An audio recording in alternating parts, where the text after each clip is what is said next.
All right, so welcome everyone for the second reading of Vernadsky's paper. This, as people know who have watched it, the first segment last week, this is an extract from a larger book written, I was wrong, it was 1929, it's 1939, called Scientific Thought as a Planetary Phenomenon.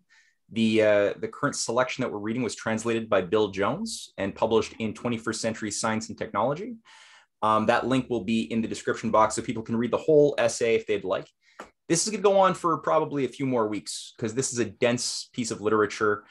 And the point, also to get across is that the transition of the biosphere into the noosphere. So that's the theme. That it's what is Vernadsky's way of thinking? Not so much what is he saying about particular elements of nature, but what is the way of approaching nature as a whole contextually that Vernadsky is using, such that he is able to create a completely new field of a field of thought called biogeochemistry. Unlike the compartmentalizationalists who like to just break down everything into small compartmentalized deductive systems of thought, he doesn't do that. He looks at everything holistically and recognizes that you can't know life if you don't know geology, you can't know geology if you don't know astrology, and you can't know all of those things unless you see how chemistry is a part of the process. And chemistry, not just from a molecular standpoint, but as you'll see, from an electromagnetic as well as an atomic standpoint. So he's approaching things in a very healthy way. And coming out of that, he recognizes that what's generating this is his own mind, right? And he's working and doing his most creative work as a scientist, as the president of the Russian Academy of Sciences, the founder of the Ukrainian Academy of Sciences, at a point of high density discoveries. He himself is making contributions to the world of atomic physics, of mining, of industrial development, and he is working with the Committee on the Productive Forces.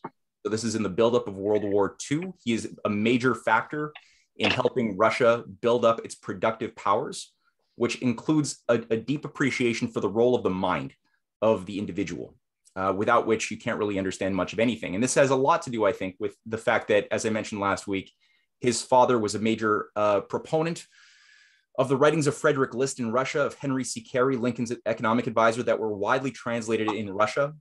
His father was a teacher of political science. They had Lincoln's portrait, as I mentioned last week, too, in the family home.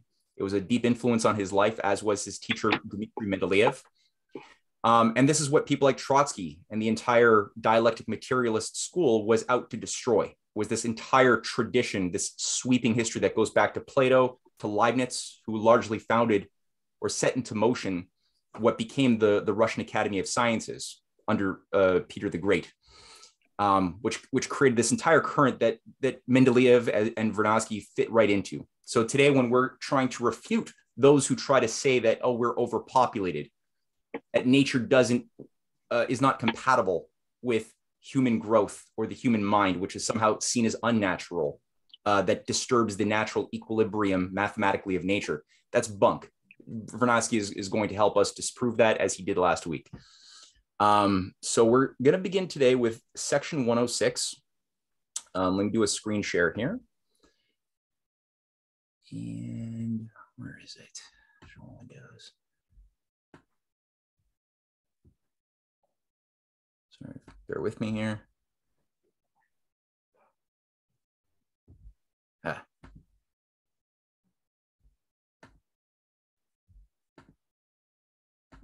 Okay, here we are.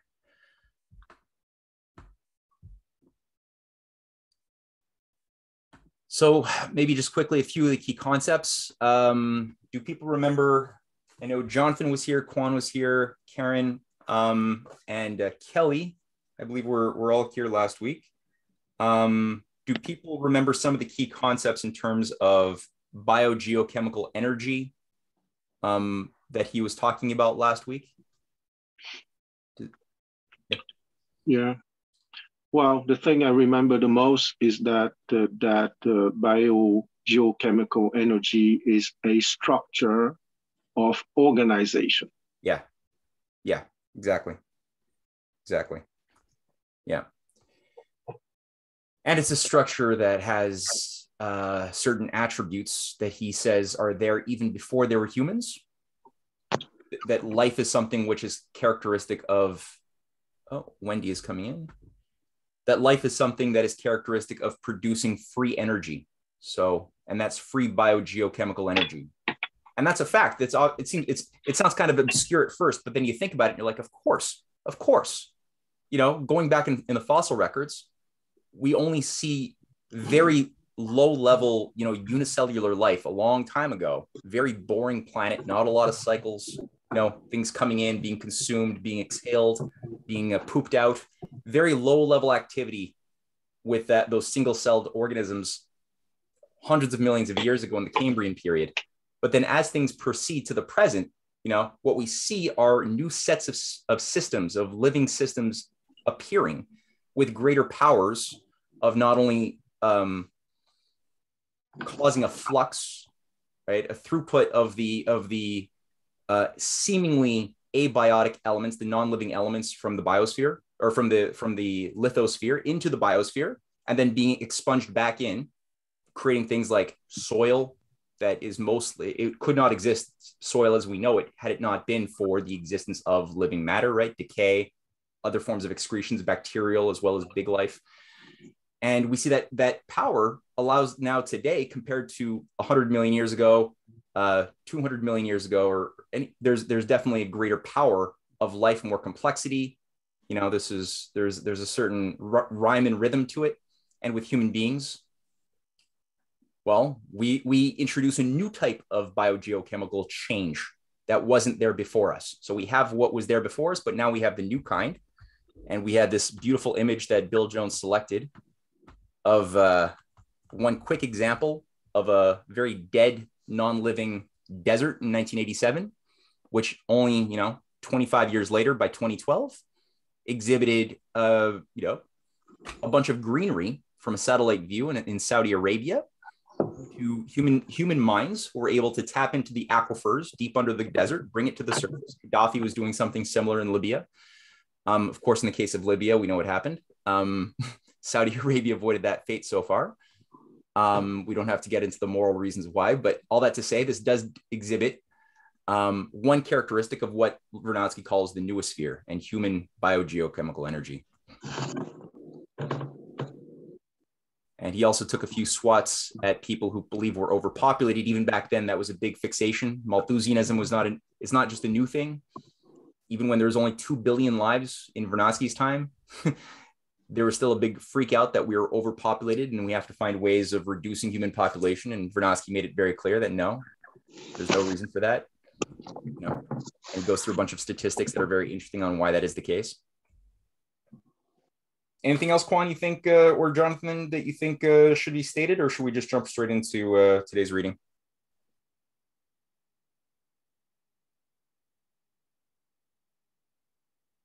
By the way, you're all on mute. Nobody has to be on mute. We're so few people. Sorry.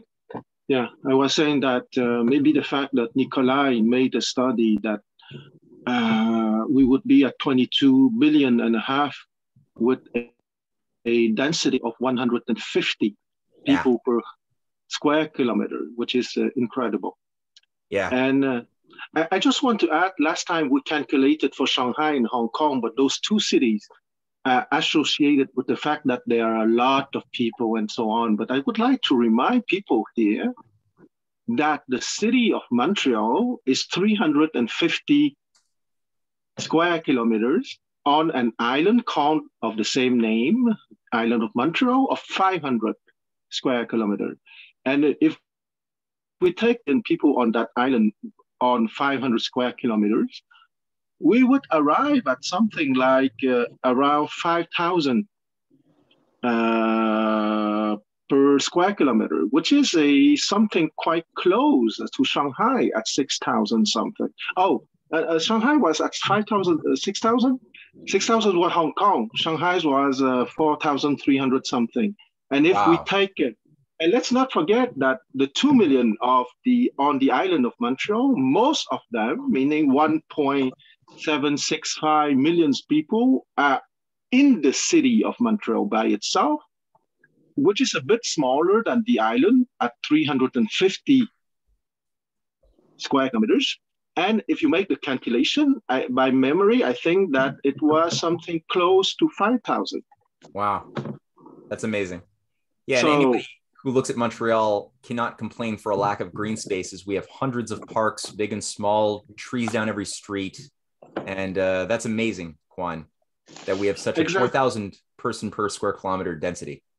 Yeah, exactly. So that's for the island because it's bigger, of course, 500 square kilometers instead of 350. But I wanted to bring that example, not to let people with the impression that those high density stuff are only associated with the monster cities like Shanghai or Hong Kong. But even in Montreal, we have a quite honorable density. That's amazing. Amazing. Yeah. Great.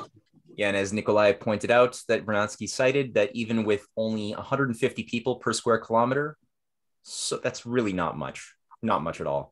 You could have easily 22.5 billion individuals. That is, yeah, far, far above what we currently have, living very, very comfortably without destroying nature. So that's, yeah, good mathematical function.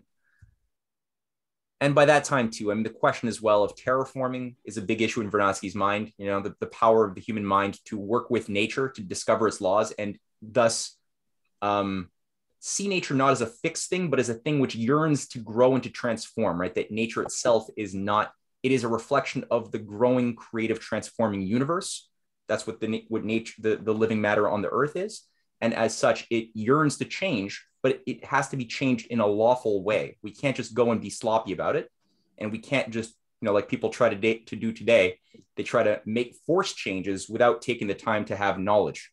You got to do the knowledge first and then make the change. But it doesn't mean you should just skip both, which is what a lot of the environmentalists today say, is that because we have so many examples of destruction, whenever we try to do something stupidly, we should stop trying to do anything at all. Right? And just, yeah, let nature heal from our our destructive development attempts, and maybe depopulate and live like the monkeys in harmony with nature. So. It's like a balancing act. Yeah, yeah, healthy, exactly, a harmony, not a mathematical balance, but it's always you have to have that sense of harmony. Yeah. The monkeys are maybe in harmony with nature, but I'm not sure they're in harmony with themselves. But we have to ask the monkey. So, I mean, you go through life, you know, things change or things screw up. You try something, it screws up. You're not going to stop trying. You're just going to try something different, and eventually, I guess you'll hit it. That requires faith, and people say, "Oh, but faith is not something that has any place in real science. Science is about cold logic." So that, you know, you're touching on the solution to those who say that, you know, faith, the arts, you know, things that involve emotion and things that involve logic and reason have to live in two separate worlds, and not really. No, that's not proven to be true. Yeah. And often it's a question of semantic, rather than saying, rather than using science, I suggest investigation into reality. Much healthier. Yes. So, all right. Well, let's do this. So we got 100. We're at section 106. We'll continue on the question of population. What is this thing called human that exhibits certain qualities that we don't see in the bees or in the monkeys? 106. Who wants to be the first reader? Jonathan, Kwan? Maybe Jonathan. Do you want to read? Yes, I'll read first. All right. Okay. 106, right? Yes, sir. I'll make it bigger.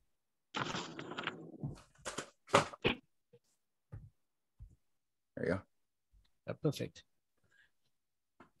It was only at the beginning of the 19th century that we were able to determine with any accuracy the number of human beings living on the planet. The number was arrived at with a great degree of possible error. In the last 137 years, our knowledge has increased considerably, but it still does not achieve the accuracy required by modern science. For earlier periods, the figures are only provisory. All of this aids us, however, in understanding the underlying process. Regarding this, the following facts may be of some significance.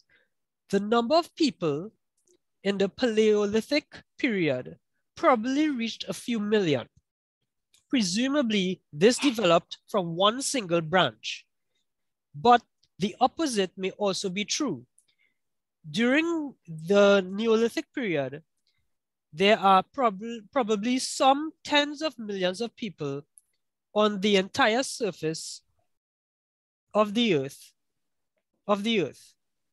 It is possible to assume that even in historical time, the population did not reach 100 million, or perhaps slightly more.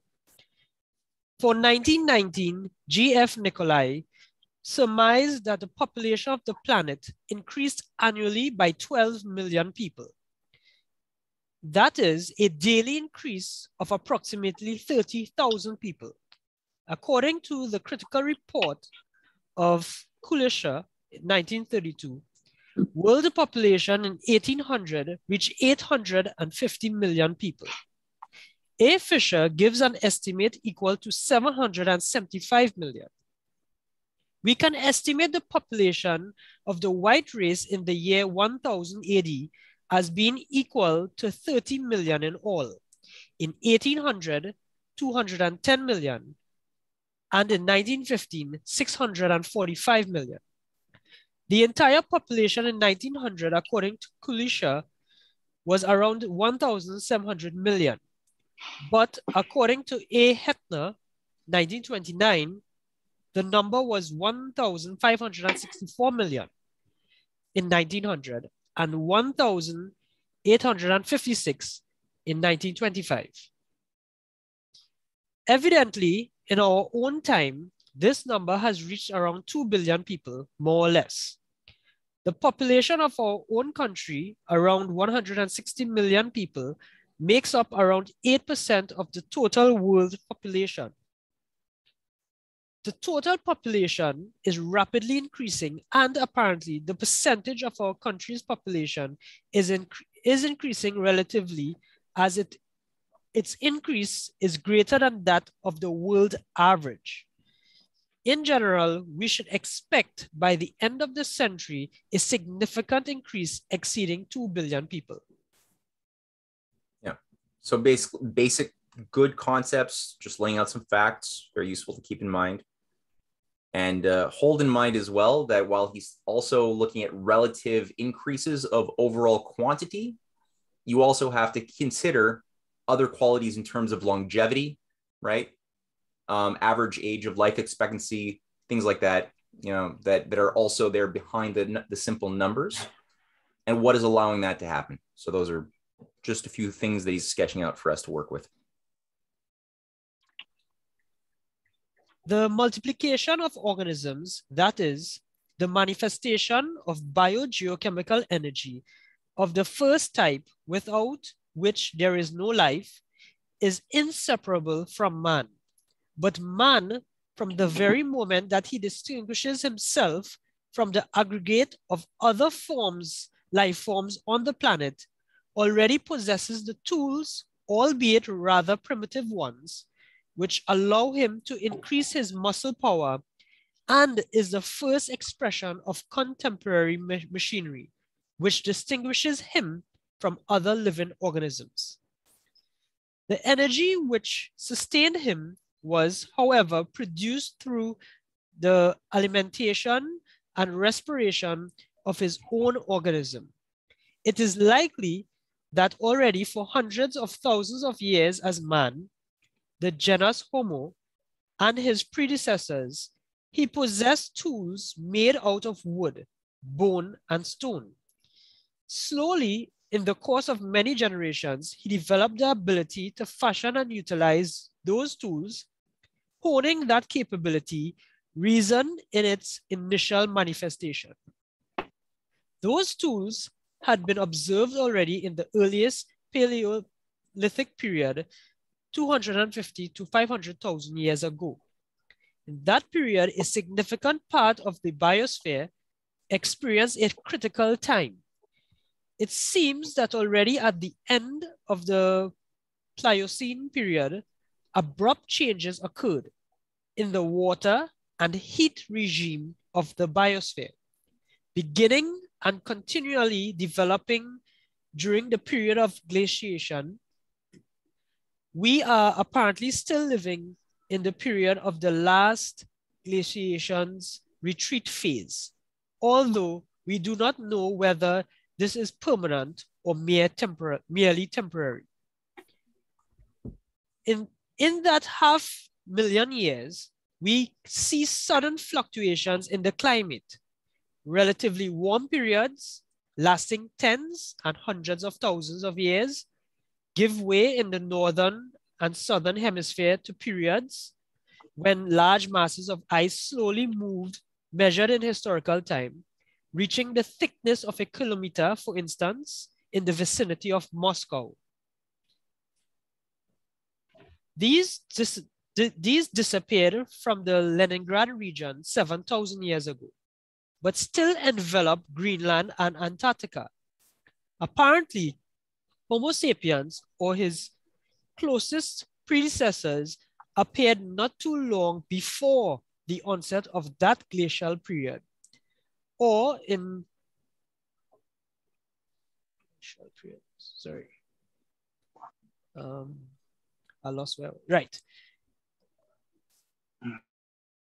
Homo sapiens, closest predecessors. Right, or in one of its warmer episodes, man survived the severe cold of that period, possibly due to the great discovery that had been made in the Paleolithic age, the mastery of fire. That discovery was made in one, two, or possibly more places and slowly spread among the peoples of the earth. It seems that we are dealing here with a general process of great discoveries in which it is not the mass action of mankind, smoothing and refining the details, but rather the expression of separate human individuals.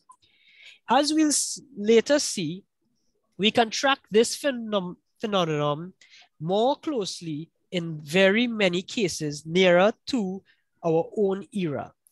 The discovery of fire presents the first instance in which a living organism takes possession of and masters one of the forces of nature. Undoubtedly, this discovery lies, as we now see, at the foundation of mankind's subsequent future increase and of our present powers. Just quick, earlier when he said 7,000 years ago was when it was presumed that the ice retreated from Moscow. The editorial just introduced a footnote saying we now know that it was 12,000 years ago that this happened. So that's all. Mini factoid. But that increase occurred extraordinarily slowly, and it is difficult for us to imagine the conditions under which it may have occurred. Fire was already known to the ancestors of the predecessors of that species of hominid, which established the noosphere. The recent discovery in China reveals to us the cultural remains of, what's that? Sinanthropus. Sinanthropus, okay. Which indicate an extensive utilization by him of fire, apparently long before the last glacial period in Europe, hundreds of thousands of years before our time. We have at present no reliable data as to how that discovery was made. Sinanthropus already possessed reason, had crude tools, used speech, and conducted funeral rites. He was already man, but was distinguished from us by a number of morphological characteristics. We don't exclude the possibility that this was one of the ancestors of the present population of China. Okay, I just see there's a footnote there. More just citing other people's research. Fire was also used by the Pithecanthropus, which lived earlier in the very beginnings of the Pleistocene, scarcely more than 550,000 years ago. The use of fire for this group is still not proven, but is highly probable. Okay. Yeah. In modern anthropology, those two types of hominids are collectively called Homo erectus. Okay, so you have the Australopithecus in terms of evolution. First the Australopithecus, after the Homo habilis, and after Homo erectus, and Homo sapiens, and Homo sapiens sapiens.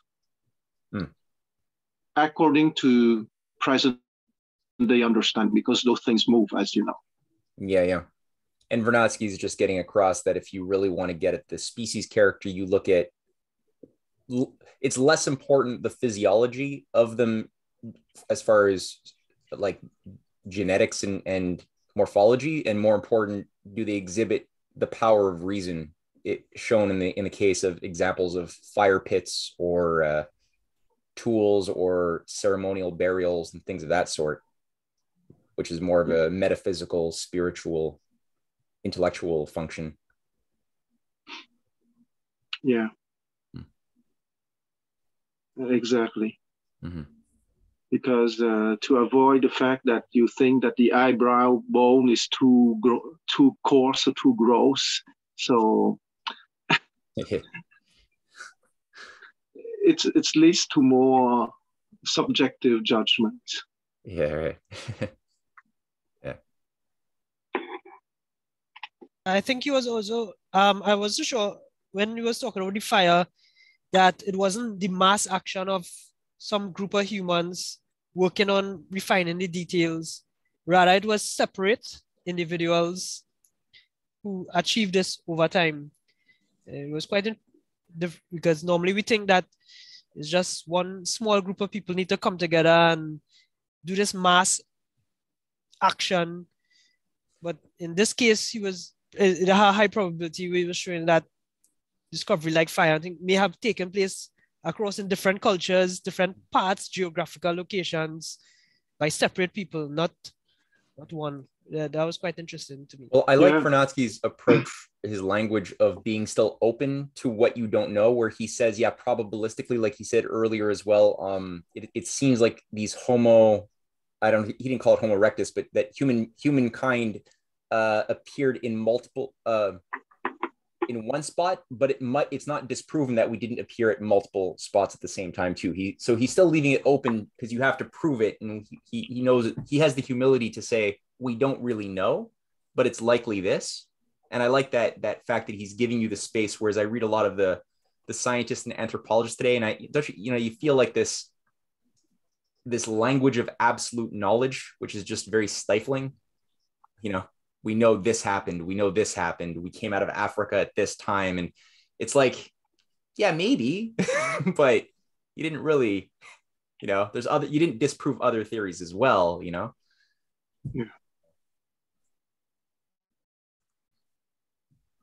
Yeah. And the two big theories, how fire was first used the first time, is that first, the fire from a lightning, burning a tree, for example, and the group would charge some of their members to always maintain that fire. And the second phase would be the humans learning how to provoke that fire using silets. And it would be a more advanced state. And apparently, it's not sure, but in many primitive religion, and having been kept till classical times, like in Rome, for example, you have the Vestale. Vestale in French, I suppose they are priestesses having the responsibility to keep the fire always lit.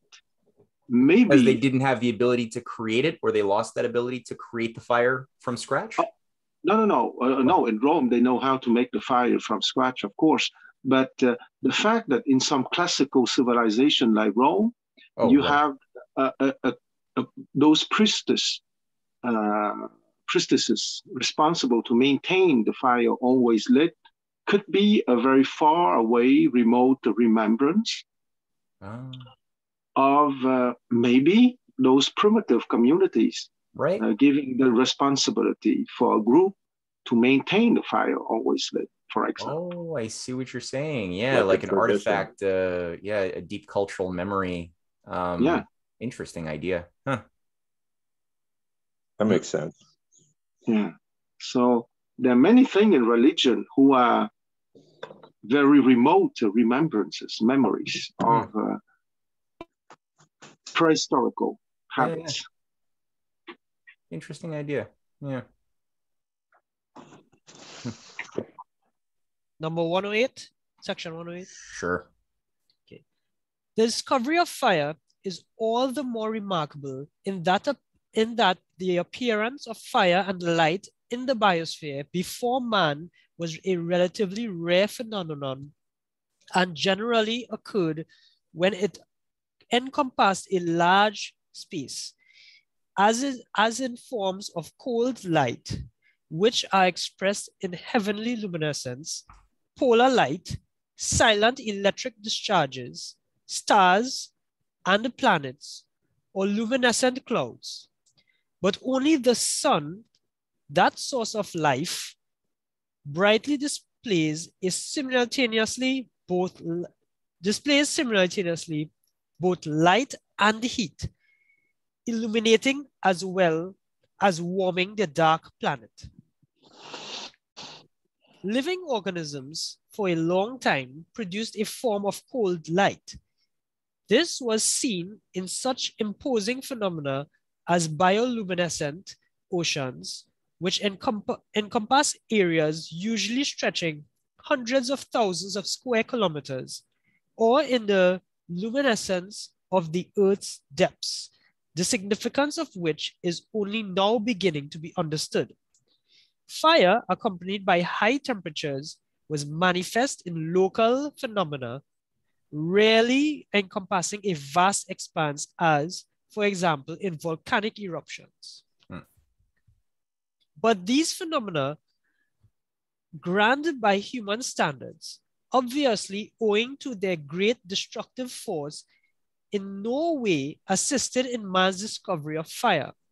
Man had to have sought it in natural phenomena closer to him, and in less unusual and dangerous forms than volcanic eruptions, which even now exceed in their magnitude the powers of contemporary man. We are only now beginning to achieve its practical utilization in circumstances far beyond the power or the imagination of Paleolithic man. Quan, you want to read that one? The footnote? Okay, that's 20, eh? Yeah. Okay. Only in the 20th century in Lacderello, on the initiative of Leconte, did man obtain, with the help of drilling, superheated vapor, 140 degrees Celsius, as a source of energy. Still later, in Soffioni in New Mexico and Sonoma, that method was improved. Before his death, Parsons was working on a practical design to achieve, by drilling, an inexhaustible source of energy, at least from the point of view of humanity, from the internal heat of the Earth's crust. An analogous attempt of obtaining energy from the cold depth of the ocean by French academic Claude did not succeed in doing so, only because of some acts of criminal hooliganisms in 1936. We doubtless have in the hands of man in these developments a practically inexhaustible force. Okay. Would. Continue. Sure. Okay. He would have to have had to have sought sources of heat and fire in surrounding everyday phenomena. In the places where he lived, in the forests, on the steppes, in the midst of a living nature with which he lived in close intercourse, now long forgotten. Here he would encounter fire and heat in non-threatening forms in a succession of commonplace phenomena. These were, on the one hand, fires in which living matter, living and dead, was burned. These were precisely those sources of fire used by Paleolithic man. He burned trees, plants, bones, the very same that fed the fires around him, independent of his will. Until man began to use it, fire was caused by two very different sources. On the one hand, lightning discharges caused forest fires or ignited dry grass. Even now, man suffers from such fires. The conditions of nature during the glacial period, particularly during the interglacial period, may have provided even more favorable conditions for such thunderstorm phenomena. Yet, there was also another source of the independent occurrence of fire. Yeah, your mind, Quan, is on the same orbit as Vernadsky's. Mm-hmm. Well, I don't want to appear too presumptuous, but great minds are meeting each other's in this small group to include everybody. So to decrease my presumptuousness. Okay. These were the life activities of the lower organisms which led to the fires in the dry steppes, to the burning of layers of coal deposits, to the burning in peat bogs, which endured for several generations and provided convenient opportunities for obtaining fire.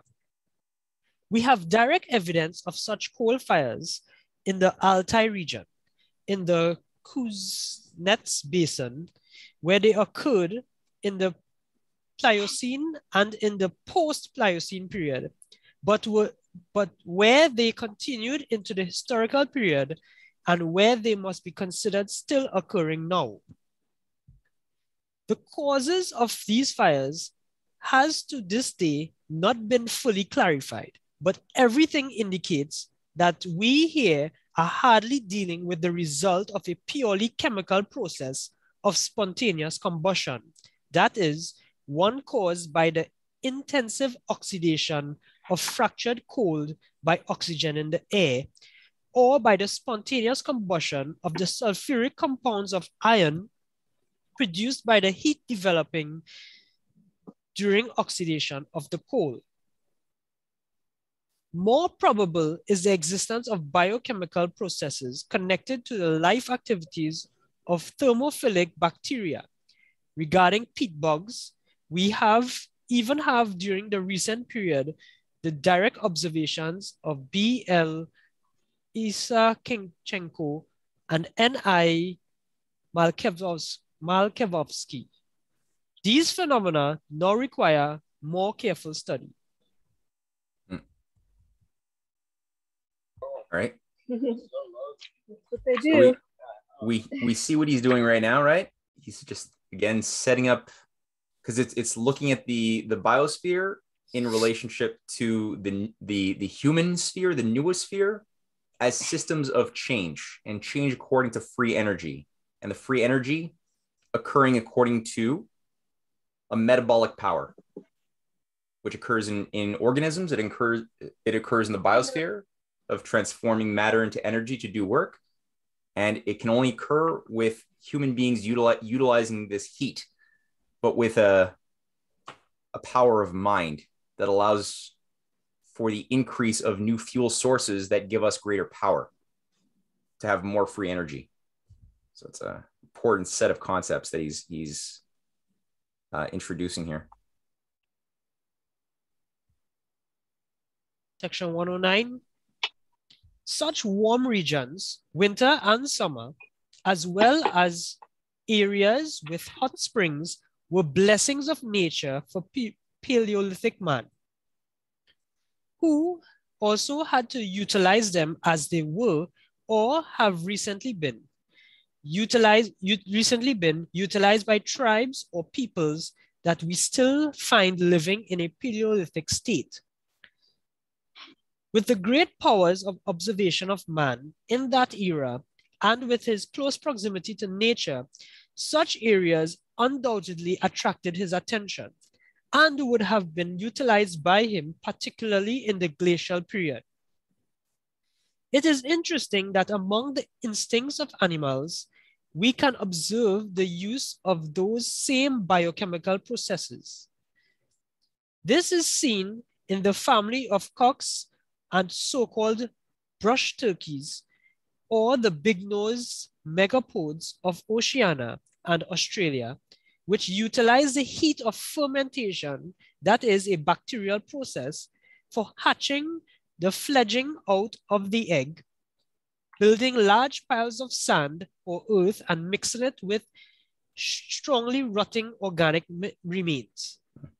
Those piles can reach 4 meters in height and a temperature of not under 44 degrees centigrade. These seem to be the only birds of possessing such an instinct. It is possible that ants and termites purposefully raise the temperature of their dwellings, but these feeble endeavors cannot be compared with that planetary revolution produced by man. Man utilizes as a source of energy fire, the products of life, dried vegetation.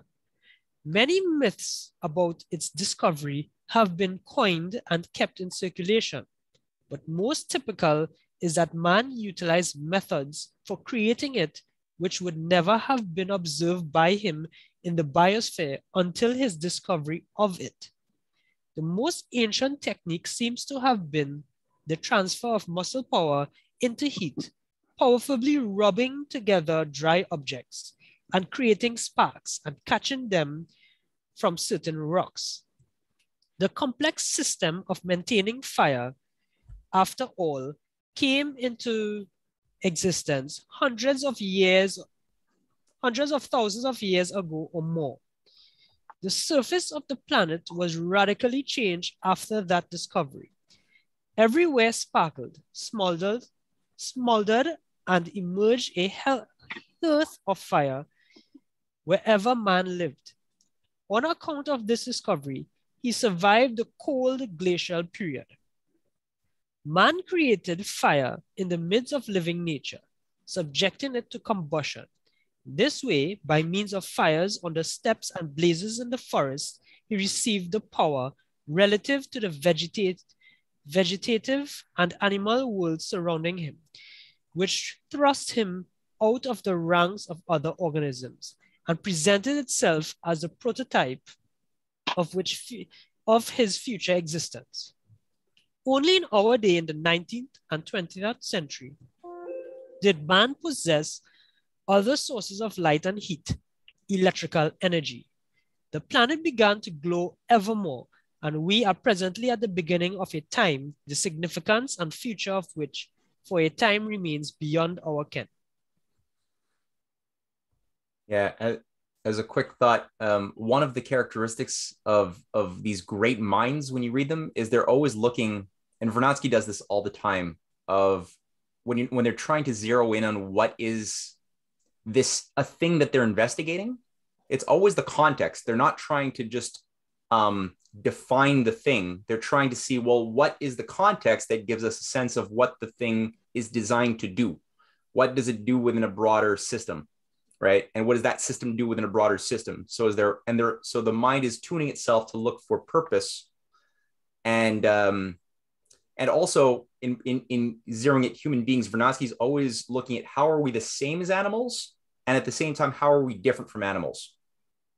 The modern sort of school of ecology today just sort of gets us into the frame where we're just looking at how are we the same as animals, and anything else is seen as unnatural.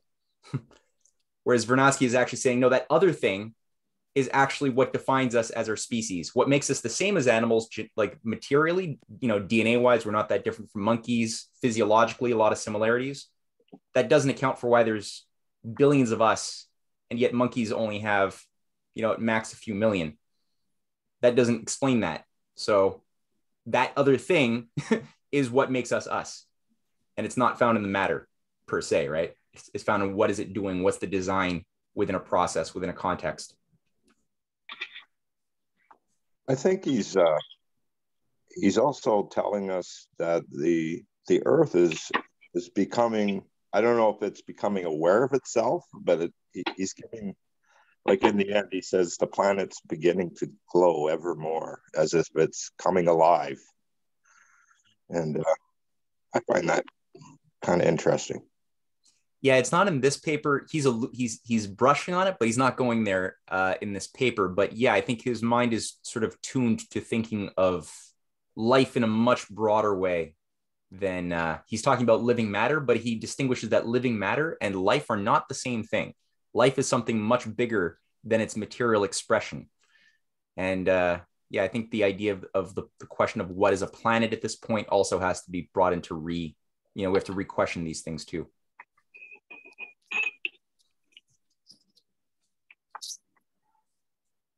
Also, the question to hold in mind is like, where is there no life? We know where there is no living matter, but is it possible that there is any volume of space-time anywhere that does not contain the principle of life, right? Whether between planets, embedded deep within planets, within as a principle, can it be said that it doesn't exist in some place, or the principle of the noosphere of the mind, of creativity? Could it also be said that it doesn't exist in some places, or is it ubiquitous? Does it exist everywhere? That's another question. So just hold in the back of the mind, right?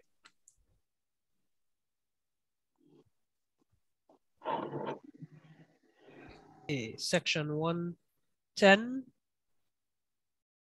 There passed many tens, if not hundreds of thousands of years until man possessed other sources of energy, some of which, like steam power, for instance, appeared to be the direct results of the discovery of fire. In the course of long millennia, mankind radically transformed his role in the realm of living nature, and in a fundamental way transformed living nature on the planet. This began already during the glacial period, when man began to tame animals. But for many thousands of years, this was not so clearly reflected in the biosphere. How'd it go? Okay, are you done? No, they're still on. I figured I got it. It's okay. During the Paleolithic period, only the dog seemed to have a connection to man. A fundamental change began in the northern hemisphere beyond the boundaries of the glaciation after the retreat of the last glacier.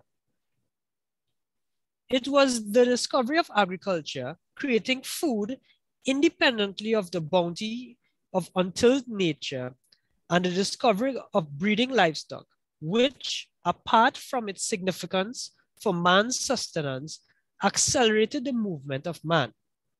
Today, it is difficult to determine precisely the conditions under which agriculture may have arisen.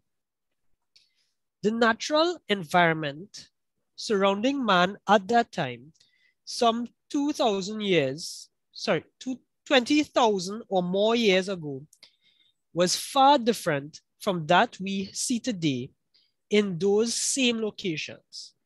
Hold on. That's a good spot just to quickly read that footnote 26. Yeah. It seems to me that the investigations of Vavilov regarding the centers where the domestications of animals and plants occur would compel us to push back considerably further than 20,000 years ago the estimated date for the beginning of agriculture in a book published in Moscow and Leningrad in 1926. Thank you. Oh, shit.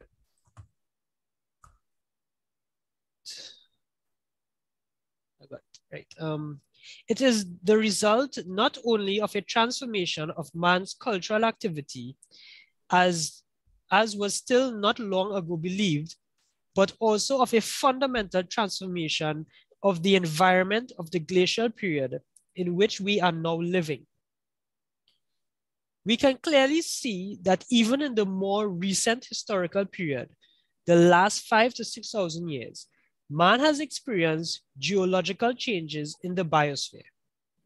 The regions of China, Mesopotamia, Asia Minor, Egypt, possibly even regions of Western Europe, beyond the limits of the taiga regions of those times, in terms of its climate, its aquatic regime, and its geological morphology,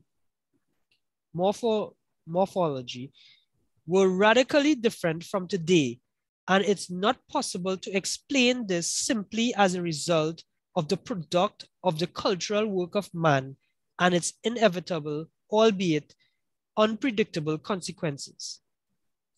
Alongside the cultural labor of man, the spontaneous process of the freezing of the glacial maximum proceeded apace, increasing or decreasing in intensity, a process lasting some hundreds of thousands of years, the process of the anthropogenic age.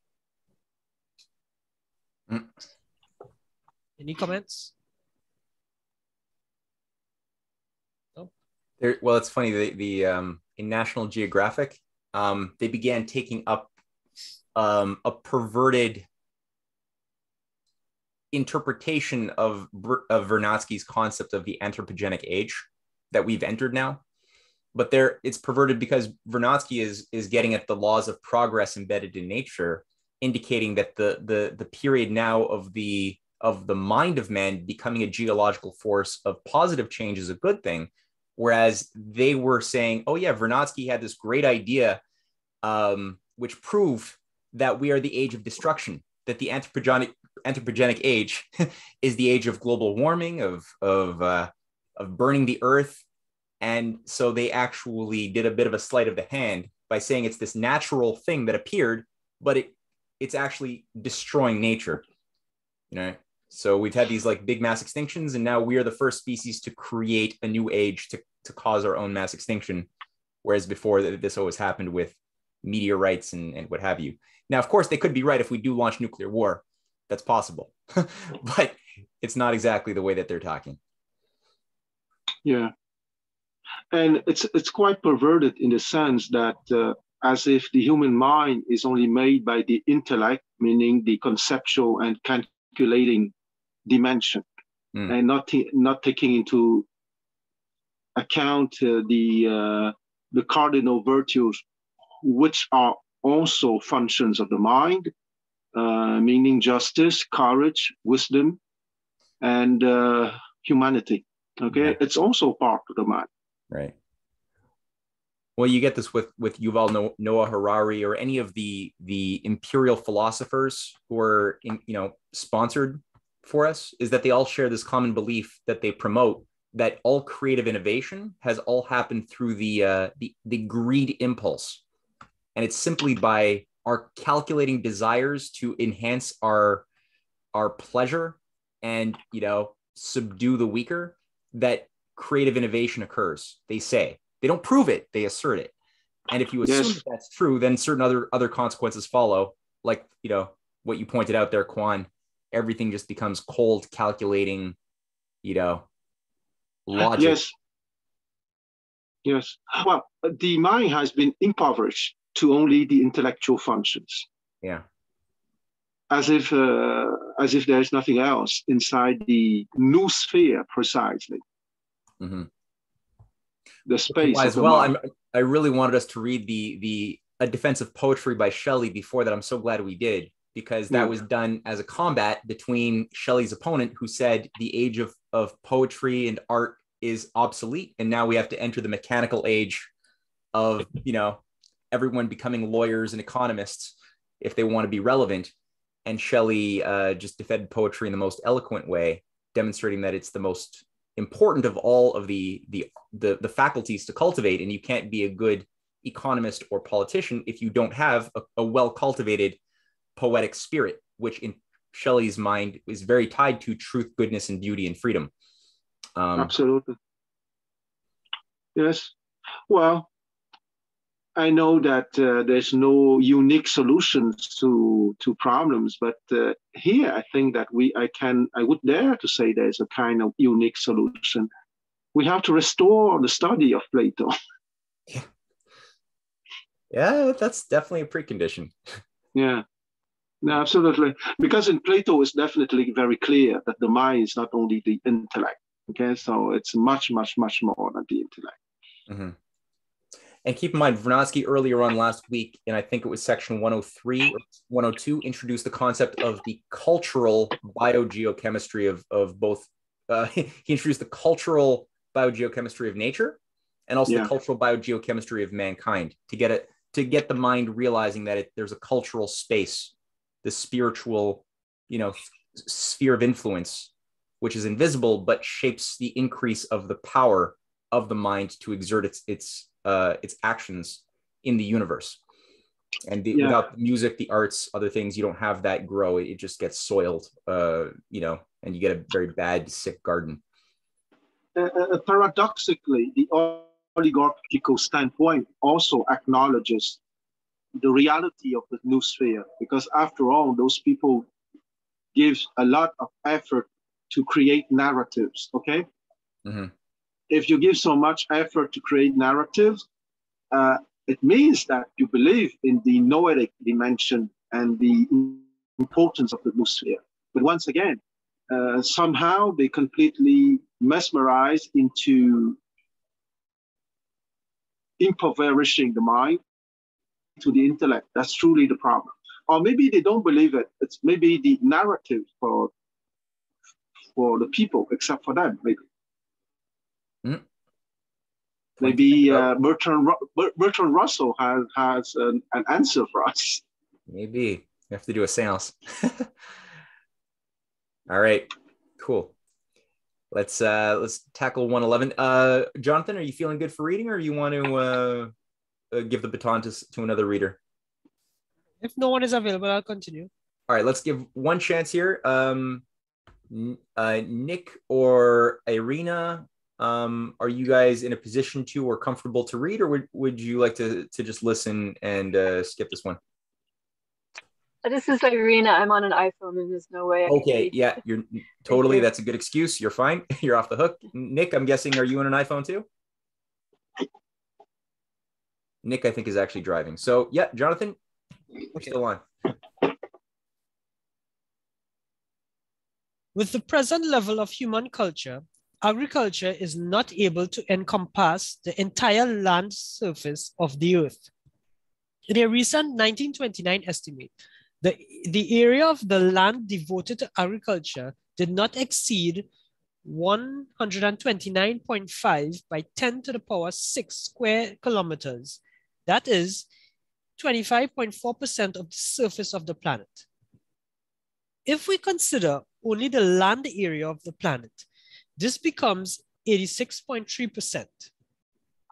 We probably have to consider that figure exaggerated, but in general, it gives an impression of the tremendous cultural biogeochemical energy by which mankind transformed in the course of 20,000 years or more the surface of the planet. We have to keep in mind the fact that the Arctic and Antarctic, the deserts and semi-deserts of North and Southern Africa, Central Asia, and the Arabian Peninsula, the North American prairie, a significant portion of Australia, and the high plateau and the high mountains of Tibet and North America are either not suitable for farming or can be farmed only with great difficulty. Taken together, these make up not less than 1/5 of the land area of the globe. One must also note that for man, even after the discovery of fire at the beginning of his cultural labor, the taiga and the tropical forests represented nearly insurmountable barriers to agriculture. He would have to struggle a long time under these circumstances, with the resistance mounted by insects and wild mammals, parasites and weeds, which devoured an enormous and not infrequently an overwhelming portion of the product of his labor. Even today, in our agricultural endeavors, weeds envelop 1/5 to 1/4 of the harvest. In the beginning, that figure would certainly be a minimal one. Nowadays, we have, thanks to the socialist construction of our country, somewhat more accurate figures for calculating the intensity and the potentialities of this form of biogeochemical energy of mankind. We are undergoing an extraordinary expansion of cultivated land. As N.I. Vavilov and his colleagues have shown, only in the last 2 years, 1930 to 1931, the land under cultivation has increased by 18 million hectares, which would have required decades by the old standard. With the aid of planned calculations being utilized by eminent specialists, a general map of our own country has been developed. It embraces an area equal to 2.14 by 10 to the power 7 square kilometers, or 16.6% of the Earth's land surface. Of this, 5.68 by 10 to the power 6 square kilometers beyond the limits of its northern boundaries are unfit for cultivation. In total, there are around 11.85 by 10 to the power 6 square kilometers unsuitable for agriculture, leaving 9.53 by 10 to the power 6 square kilometers fit for cultivation. Thus, the greater part of our country lies beyond the boundaries of modern agriculture, or else is deemed unsuitable for it. But this area may be significantly reduced through improvements. The government plan of ameliorating these conditions, according to the calculations of L.I. Praslov, will allow an increase of arable land by about 40%. Obviously, this is not the end of the possibilities, and there is hardly any doubt that if mankind finds it necessary or desirable, he would be able to develop the energy needed to bring under cultivation the entire land surface and perhaps even more.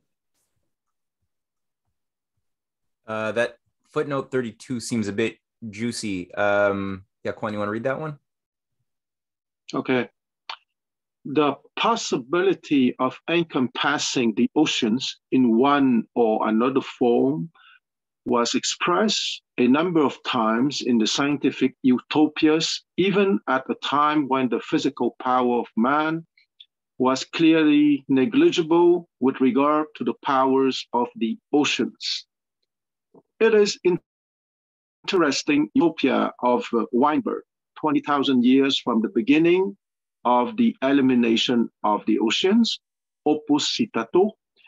There is a discussion of that state of man, which begins when the reproduction of man embraced the entire landmass, the state of the neutralization of the oceans. Weinberg assumes that in the 21st century, that question will be seriously broached. To a certain extent, these questions have already become real issues before the mind of man. The example of Holland in the past on a miniature scale and the idea of Goethe's Faust also on a small scale in the 18th century and the beginning of the 19th century, already appear as realistic prototypes of the future. Now it is a matter of establishing a permanent, stationary floating base existing outside any land area in the midst of oceans and seas. This also merely the first inkling of what the future may bring. Well, they did not predict the continent of plastic, though, but maybe we should do something with that continent of plastic objects. The continent of plastic objects? Yeah. You know that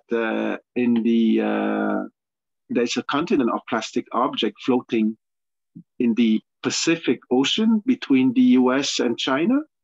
Off the coast of Hawaii, someplace. Yes, exactly. Just like a garbage island or something, or what? Yeah, it's like absolutely. Oh, sorry. Yeah, it's like where the currents are. It's like a giant whirlpool, and they all kind of coalesce together. All this garbage. I didn't know that. I'd like to see that. That sounds horrifying. Yeah. Wow. I suggest that China send some troopers and Navy to build a base there. Yeah. You see? Somebody, I'm sure, will find potential for that. Right. Like plastic has a lot of energy in it. It's true. It's true. You get the plasma torch up and running, where you can disassemble all of these things to their constituent atoms and then reuse it in however you want. You'd be mining these things. As well as all our garbage dumps, I think, too. Yeah, every garbage dump becomes a wonderful mining resource with the plasma torch, especially in a fusion plasma torch. My God, that's the real philosopher's stone. Yeah, it's the positive side of pollution. Yeah. Mm-hmm. Well, yeah, I mean, it's a question. It's kind of relative, right? Like, what was pollution one day can become utilized as a resource in the future with the new technology, and even things like carbon dioxide, which we're told is pollution. When you actually like get down to the science of how the biosphere breathes and eats and grows, it's through eating. It's food for the biosphere. So the fact that human beings, produce carbon dioxide as an industrial output is actually something which is quite good for the biosphere. When you would freak out a lot of academics today to say that. Oh, we need plants to survive just from their oxygen. Yeah. Yeah, we give them CO2, we breathe it out. They produce oxygen, we breathe that in. It's a great symbiosis. On this previous section, speak a lot about agriculture. Mm-hmm. I don't know what the group think about the whole push away from the high levels of factory farming and chemicals into the soil and so forth, because we're seeing things like long-term degradation of soil bacteria culture and so forth that drastically needed for healthy plant food production. It's not just quantity, but quality food in terms of like trace minerals and so forth. And like he talks about, this whole, the energy within the cycles of life and so forth, like forms of agriculture like permaculture and organic farming and so forth. Yes, the input's quite low, but you'll be amazed at how much the earth actually regenerates and creates more and more, because the volume of production from like certain permaculture acreages is way more healthy and rich in nutrients and vitality compared to the same acreage as maybe with pesticides, chemically made in some factory and so forth. So maybe going forward for humanity to continue along sustenance, I think these form of agriculture might actually be revolutionary. Oh yeah, I think there's definitely an important role to play for these things. I think though it's important. What I've noticed is that there's a tendency for people to in our day and age misevaluating the destructive role of globalization, this unnatural imperial system which has valued the profit motive of money over health and life. So what happens is everything will be used under that type of system of rules to a destructive end. You'll make tomatoes that stay red for months and never go bad, but there's very little nutritional value, you know? And so the question then becomes, could it be possible to utilize vast, powerful technologies for agriculture while at the same time obeying the laws of nature that we talk about when we deal with permaculture and you know, or non-GMO farming, things of that sort? Could we have a balance of both, right? Large scale technological power of production while at the same time maintaining or even improving vitamin richness and the health of the soil, the health of the product at the same time? Do we have to abandon all concepts of industrial agriculture and simply go to the other extreme of local mini growing regions only, you know, as a reactionary leap, which I don't think we want to make those leaps too radically either, you know? Yes, I agree, because if a lot of people, like I am into organic gardening, so a lot of people in my sphere would say, oh, we need to move fully over.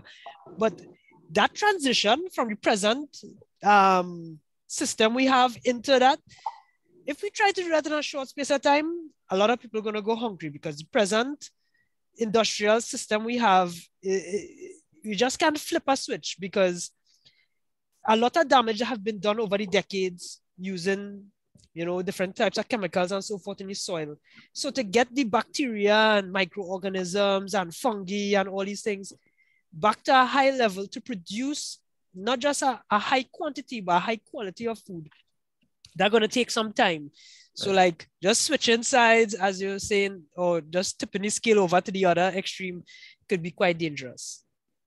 Yeah, I think if you use the power of the nation state to break the power structures of, you know, Monsanto, Cargill, and Bill Gates out of farming, and reintroduce a more healthy system of value in the economic system as a whole, you're going to find, I think, that a lot of things will resolve themselves in a seemingly miraculous way. And you'll find that a lot of the technologies that we're using, maybe even including GMO technologies, could be even used. It has not been proven to me that GMO technologies could not be used to make nature more vitamin rich and good for you, instead of it just making it bad for you. That's not been proven to me, at least. We don't know the results of all that yet. No, exactly. I mean, we definitely know how it could be used destructively. That we do know, certainly, you know. But definitely, yeah, we kill a lot of people if we try to just stop industrial production and farming. No, tons of people would die. Yeah. I just thought to put that perspective in, since, you know, all this agricultural land discussion with square kilometers and so forth. We got to keep that in mind. Yeah. The type of farming compared to that time to now and so forth. No, agreed.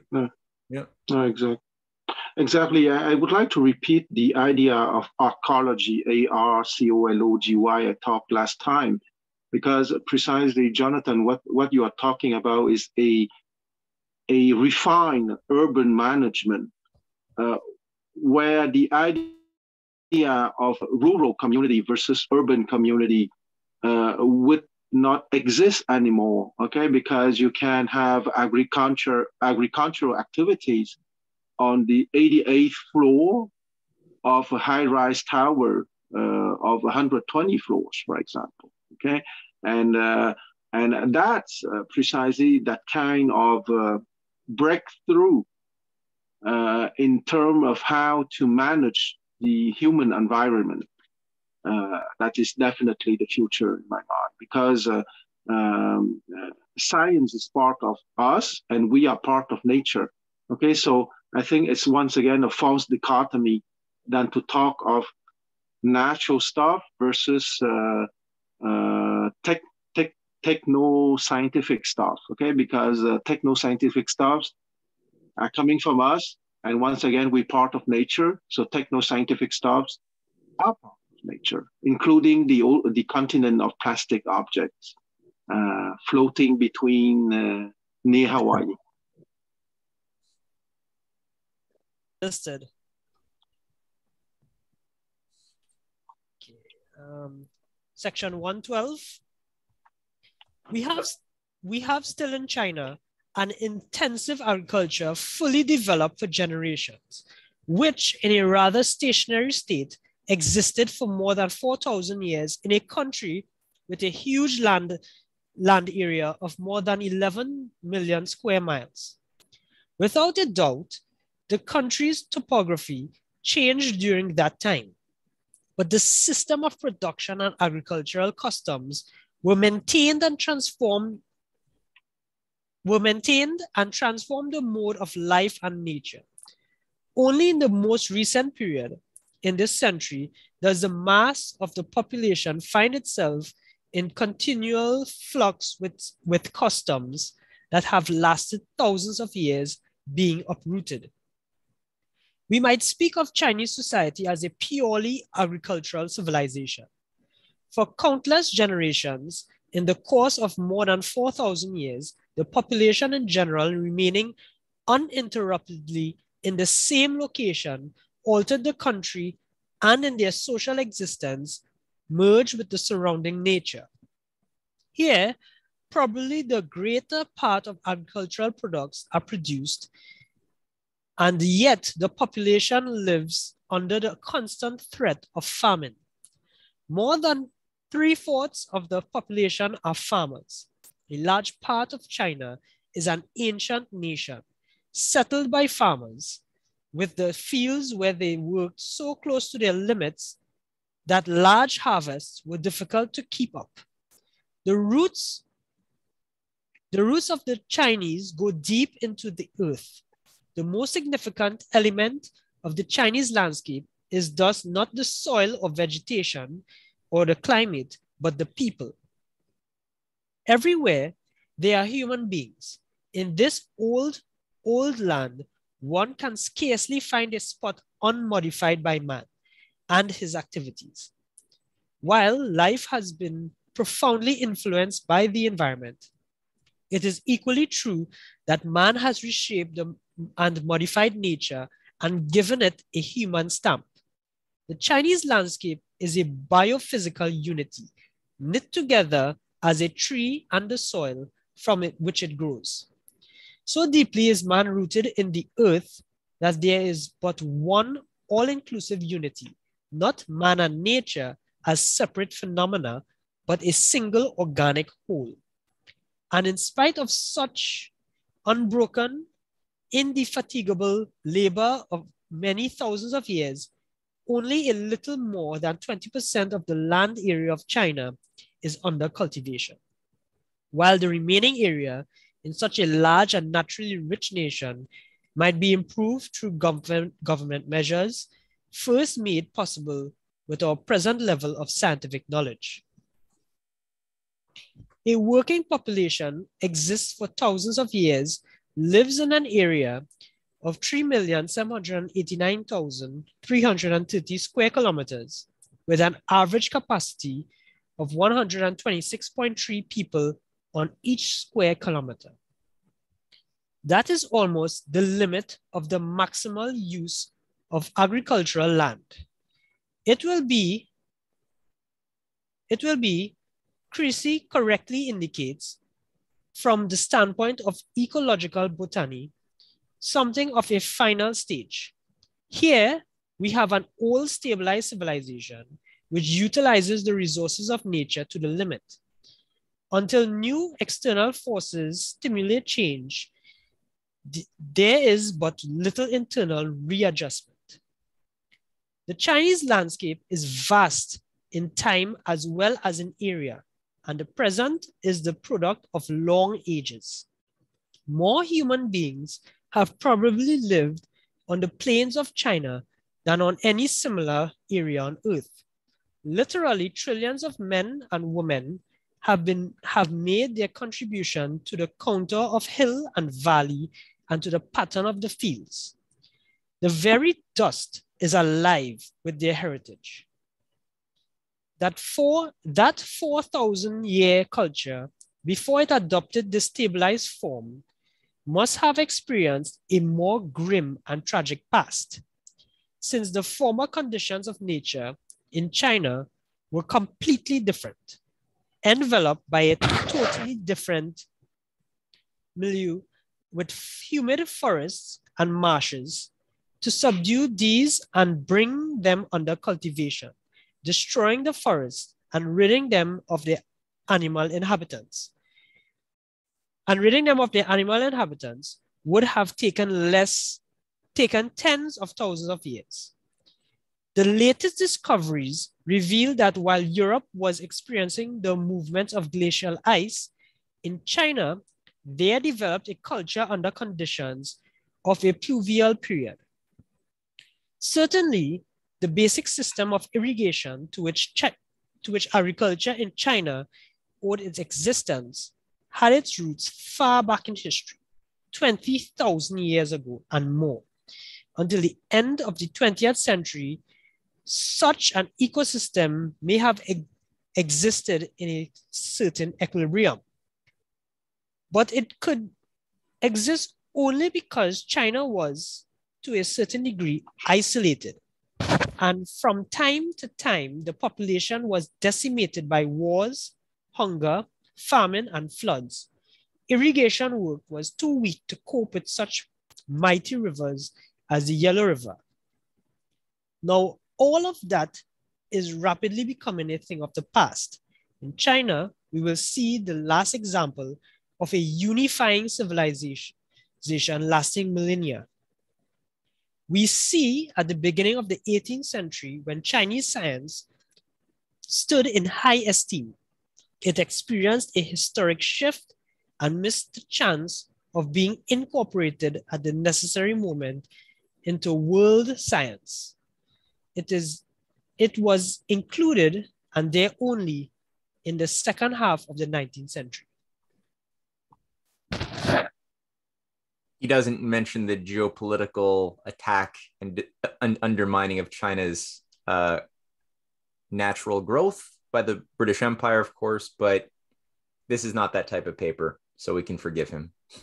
At the same time, I would like to say that he's just quite balanced, because I would like to remind that the same perfidious Albion sent Lord Macartney in 1783 to the court of the Qianlong Emperor, offering the most advanced European scientific instruments of the time. And I am very sad to say that the emperor and his court consider those objects as mere amusement, trinkets for the amusing of the court, and some boxes were not even open. So I would say that you're right, Matthew, that there were some geopolitical shenanigans as usual by perfidious Albion, but I have the sadness to acknowledge too that there was a certain complacency from the Chinese ruling class. Well taken. Yeah. But perfidious Albion certainly has the heaviest responsibility. It is weird, because China did, during the times of, starting with Matteo Ricci and then all the way through, the various Jesuit scientists that were working and becoming even, state engineers in the 1600s and 1700s. There was an embrace of engineering and so-called Western science and integrating it, and then it got disrupted somehow after the Kangxi Emperor died. and things really took a downward spiral? Well, hubris, because the Kangxi Emperor died in 1722, and his son, the Yongzheng Emperor, ruled for about 13 years, and he cleaned the finances, and he prepared the glorious reign of his son, Emperor Qianglong, from 1736 to 1799. And it was truly glorious. And it was also the source of hubris, and that the fact that the scientific instrument brought by Macartney were seen as mere trinkets. I'm afraid that hubris is a mental disease that always attack a great civilization at its apex. Yeah. And I don't need to mention who is suffering from hubris now in the 21st century.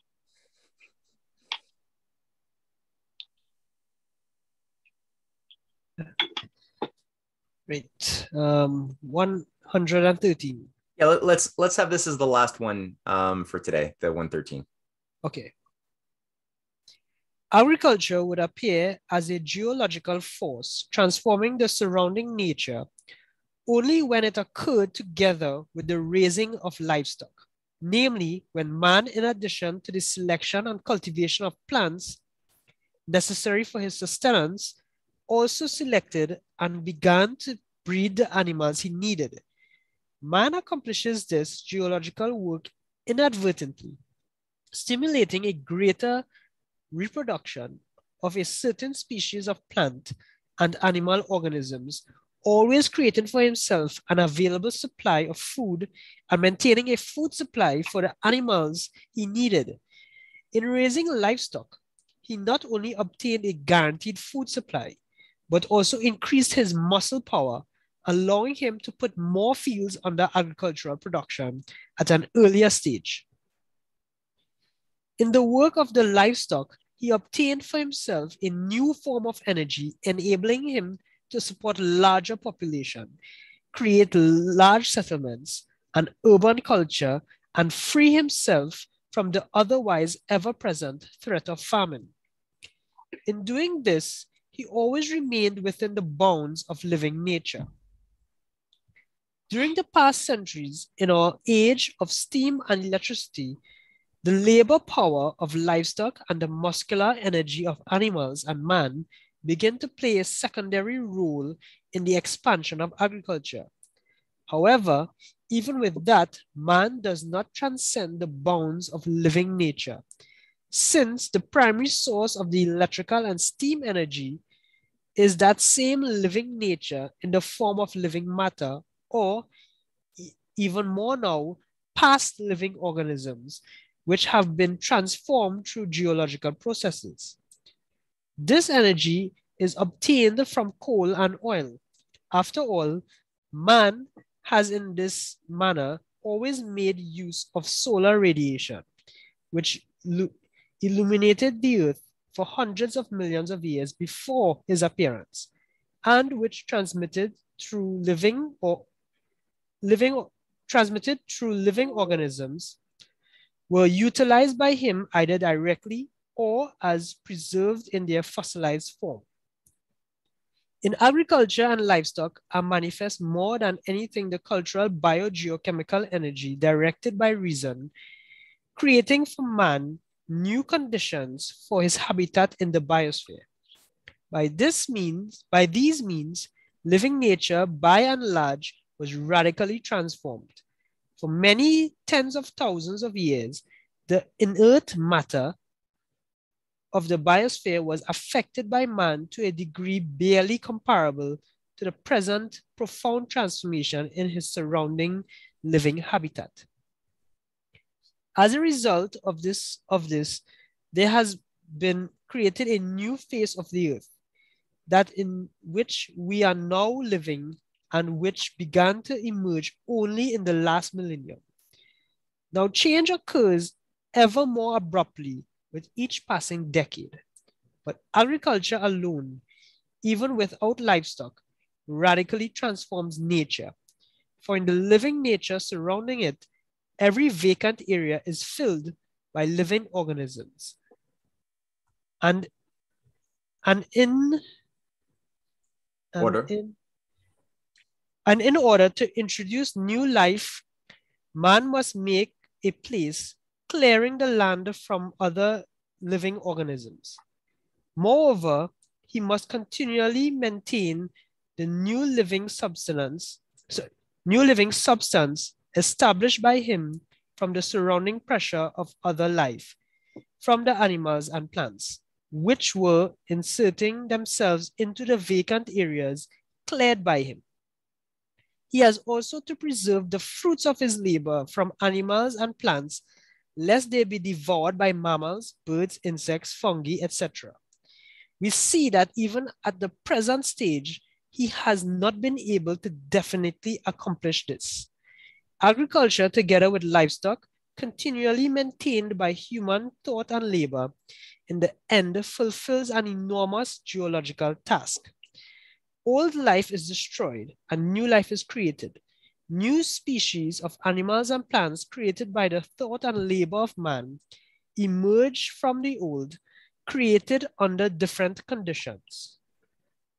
But even the world of wild animals and plants that have not been directly affected by man are inexorably transformed in the new conditions of life created by the biogeochemical energy of man. That's good.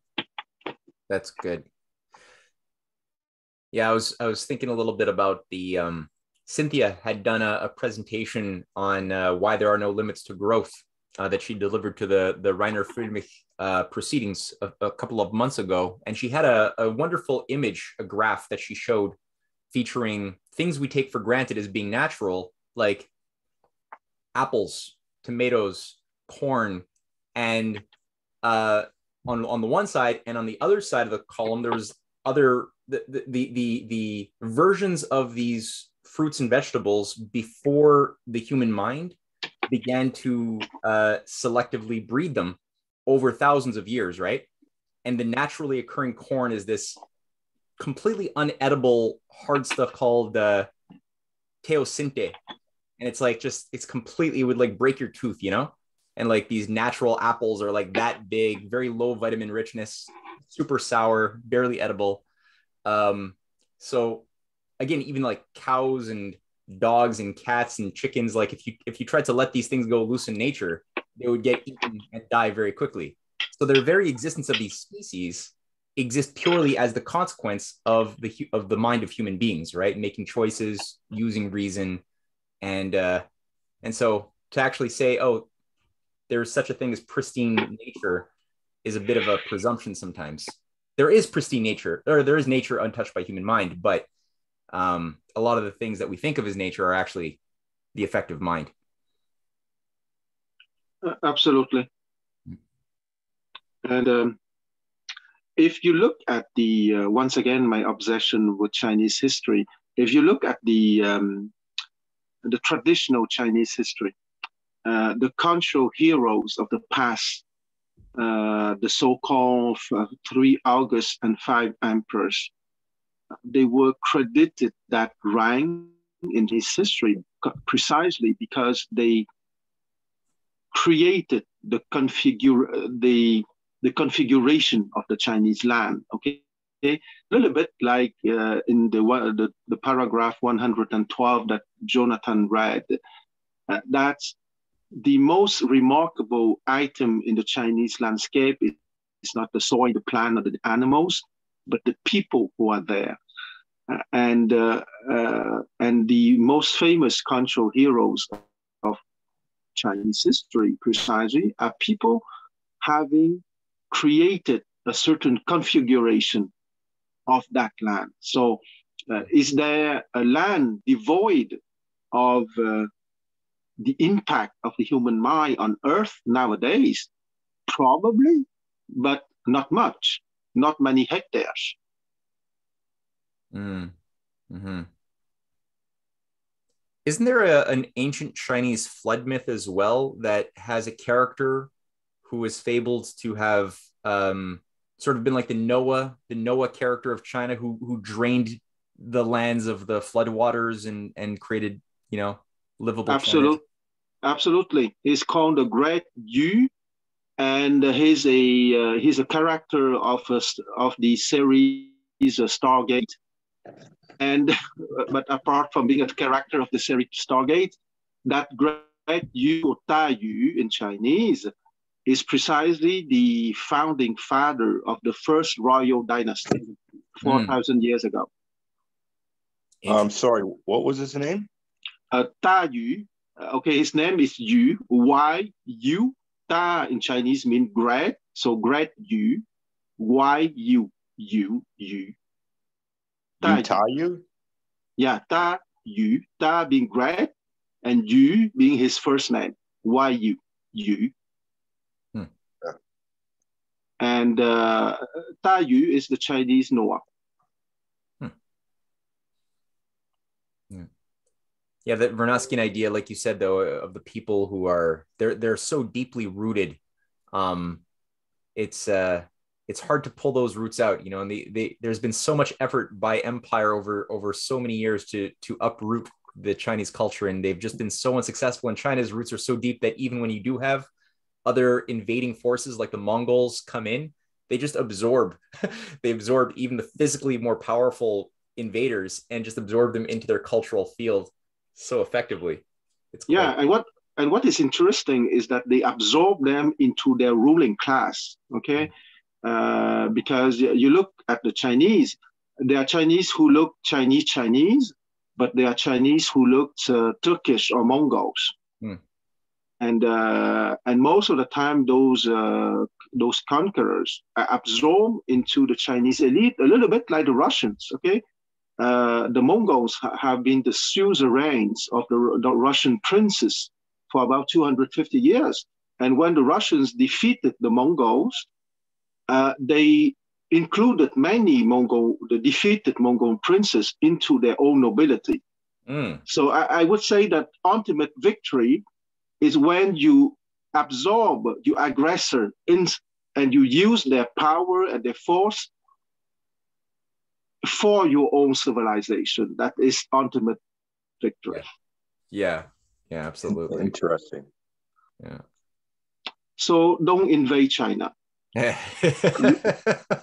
Or get ready to start speaking Chinese no matter what. Yeah. Wow. Which we should be doing anyway. That's a good thing to do. You know that the military strategists give two basic advices: don't invade China and don't invade Russia. Yep, that would be very, very good advice to follow. Yeah, I saw when he was mentioning that that the Chinese people and nature were not to be considered separate, but as in unity, as one. Having the theme there was agriculture as well mostly, and I was starting to think maybe it also means that their methods of agriculture was working with nature in such a unison. You can see it wasn't looked upon as two separate entities working on a project. Actually, both were in harmony, and the methods and the techniques and so forth was used for the benefit of not just man, but nature itself. I think that could also be part of where he was trying to show by saying this.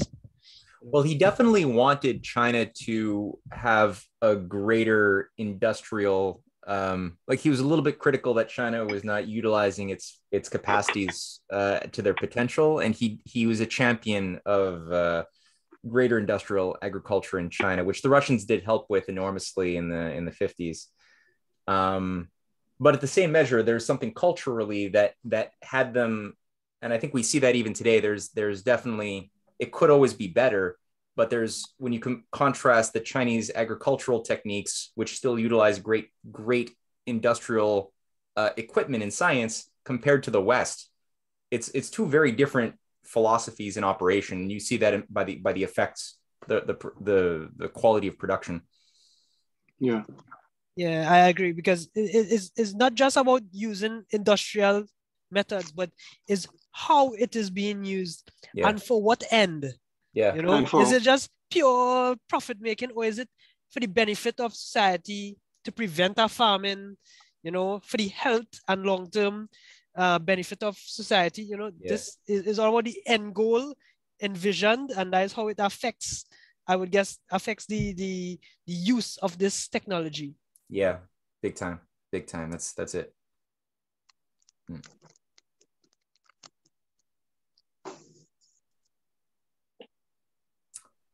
So how do you take the profit out of capitalism? You don't. You just redefine profit according to what it actually is, instead of this. Because like under the current, you don't even call today's capitalism. It doesn't even merit the name. It's you can call it maybe feudal capitalism, but it's more feudalism than capitalism, right?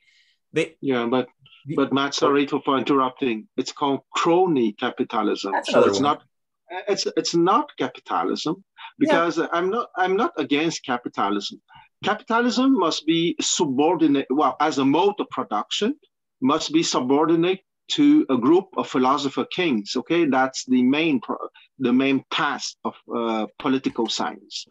And I think that it would be a very great disservice for intellectual understanding that to call what is happening now as capitalism, because it's a banditry. Okay, crony capitalism is a fancy word for banditry.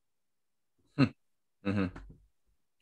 Yeah, and I mean the only forms of profit that are permitted within the current globalized system are activities which destroy, quite ironically, those nations that are engaged in those forms of profit, whether speculation, whether it's just wealth extraction by slave cheap labor, or rapaciousness of like clear cropping forests or whatever. So it actually is destructive. It undermines. It's not even profitable in the longer sense to our existence. It undermines us. So I think if you just simply introduce real self-interest again, not the fake kind, but the real kind, then you'll find that the profit, the quality of profit or investment, or the behavior of money will operate in conjunction with the needs of people and nations, and not against us. It won't be our master, but it's an instrument like any tool we create. It's useful, but it's not to be worshipped. You don't worship the hammer. You use it. Even though the hammer can get you stuff like money can.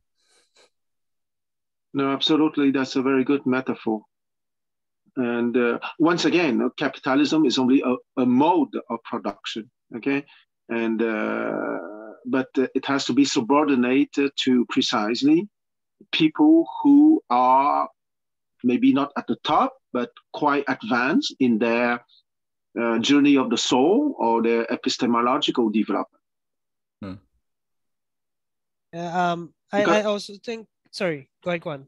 Sorry, no, go ahead, Najat. Yeah, I also think that from the economic perspective of capitalism, if we come from the Austrian school side, you need all market participants to actually participate in the market to drive not just the price discovery mechanism, but to also drive incentive into production in certain areas. So, like, for example, a consumer has to understand and be actively participating in the market by saying, okay, well, these apples are healthy for me. I should buy them because the self-interest is for my benefit. And that would drive demand for the good apples. But if the bad apples is totally run by some multinational corporation that, have lobbyists changing regulation to prevent a country from importing from a specific point, I mean, the whole idea of free market capitalism is undermined, because you no longer have market participants really truly determining the price discovery mechanism and the incentive for production, and entrepreneurship and so forth. I agree that what we have today is not in the West is not no form of free market capitalism or capitalism per se. And yeah, I like that term, crony capitalism. It is truly what it is, not today. Crony, it's banditry. Yeah. Or maybe we should say industrial development, okay? Because with the two words, industrial development, there's no ambiguity.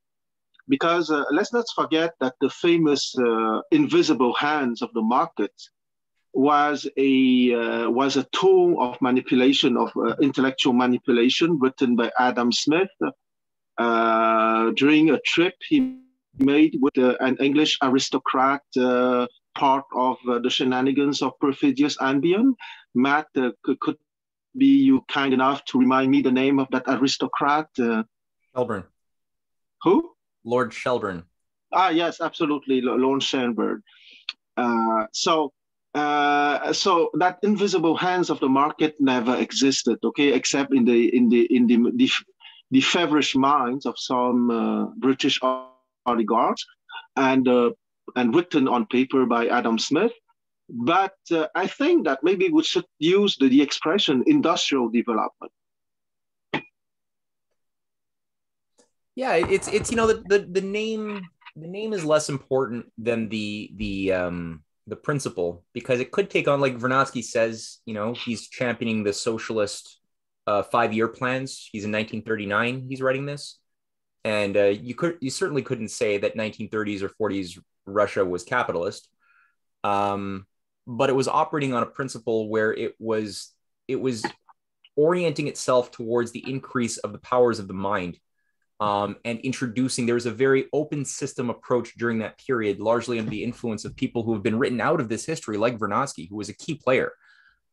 He's been scrubbed. Even many Russians are not even aware of the guiding role that Vernadsky played in a lot of this process. It was a very open system way of thinking, because it was always vectored around the incorporation of new discoveries, new inventions into the productive process, so that you had both structure, but you had a flexibility, an elasticity to adapt to new ideas that would be incorporated, right? So it balanced the creative change and the need for stability at the same time in a way that was getting very, very, it was very good. And it was very similar to the New Deal process as well, going on under Franklin Roosevelt's America. So there was a common, even though there were two very separate types of government, because they both valued this open system approach to thinking about the past, present, and future, and the nature of mind, they had a lot in common, which is why Roosevelt and Stalin got along so well. And that's why Stalin did not get along with Trotsky, who preferred to go back to the new economic policy, which looked a lot more like perestroika of the 1990s, of just promoting, consumer goods production, but not allowing capital goods production of the 90s, which is why you had like the George Soros Western characters like Armand Hammer, who was like buying up Russia. And that's also why George Bush Sr. called it the Operation Hammer in 1991, it was in honor of Armand Hammer, who owned Russia in the 20s and got kicked out when Trotsky got kicked out and the 5-year plans began. Very similar to what Coolidge was doing in America with the free market, destroy your capital production capacities, your machine tool capacities. You don't think about that. You just focus on consumerism and the laws of consumerism in term, and it's ultimately self-destructive. It's a trap. Well, it's free market, British Empire style. Yeah, exactly. It's the hidden hand stuff. It needs to stay hidden so that it can steal from you. That's the hidden. Those are the hidden hands of the city of London. Yeah. So those hands. Yeah, exactly.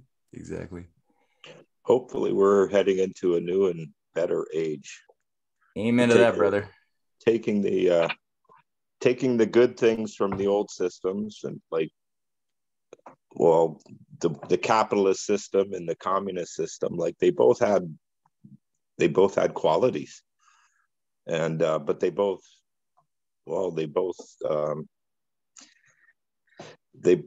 weren't good systems. And here we're coming into an age where there's something new going on, and we got to take the good qualities from all these dying systems and form something new. I'm going to try to remember to share a speech by Martin Luther King Jr. where he says exactly what you said, describing the need to create a higher synthesis of the best of both the capitalist approach to valuing the individual above all, as well as the best of the communist system that involves valuing the well-being of the whole above the individual, and take the best to create a new higher synthesis in a much healthier approach to the Hegelian dialectic than the messed up oligarchs typically deploy. But I'll send this speech. It's a beautiful speech. It's so good.